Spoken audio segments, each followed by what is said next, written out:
ჭრიჭელ ვირმა და აკლემმა ჩამოაგდეს საუბარი და ერთმანეთს გულს უხსრიდნენ გულითადი მეგობარნი. თავიანთი მე პატრონის ყველა ცოდვა ჩამოთვალეს. საკუთარი მძიმე შრომა მასვე ზედვე მიათვალეს.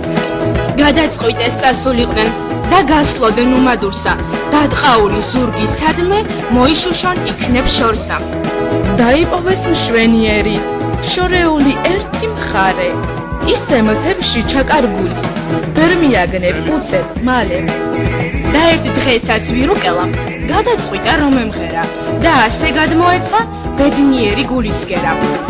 რჩევის დათვის იხმოთვისი მეგობარი მან აკლემი და სასწრაფოდ გაუმხირა გულის დიდი საწადელი. მაო, სიმღერა მინდა. არა ძმაო, აღარ გახსოვს თუ რა ჭირი გამოვცადეთ, რომ გაიგო ნეკშენი ხმა მოგზაურთა აქვე სადმე წაგვიყვანე, შესაძლოა უარესი გვიყონ რამე. ამ შორეულ არემარეს ვინ მოგნახავს როგორ გჯერა? ნახე, როგორ მოგეწონოს შენ ვირული ჩემი მღერა.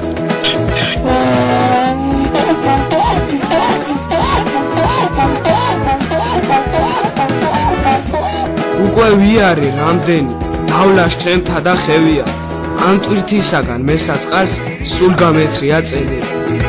რა იქნებოდა ნეტავ, სადმე მენახა ყროყინა, ეს ჩემი ტვირთი ამხელა, მასე რომ ამეხორხინა. ეს რა ნასუქი ვირია, აგერ აკლემიც გახლავს, უთუოდ ჩემმა უფალმა მე მიწყალობა გლახას, შევეცოდე და ამ ტვირთით გზად გადამყარა მემათ. და ტვირთი მძიმეა კიდა, აკლემსაცა და ვირსაცო, ასე მოუვა მეგობრის რჩევა არ ესმის ვისაცო. გზას დაადგნენ სახიფათოს, კლდიანსა და მეტად მრუდსა, ტვირთის თრევა გაუჭირდა ვირს ჯიუტსა და ოგნურსა. ეს ვირი მგონი დავარ, აკლებს ავკიდებ მასაცო, სულიერია ის სიცხო, გზად არ დავაგდებ საწყარს. ეი შენ ვირო, ძამია, ეს რა ლამაზი წამია, მინდა ვიცეკო ავროკდე, აქ დავცხომე სამაია. რა სამობ ჩემო აკლემ, შენ ჩემო ჭკუასაკე. არიცი ჩემო ძამია, ახლა ასეთი წამია, იმ შენ სიმღერა ზარიანს უხდება აქ სამაია.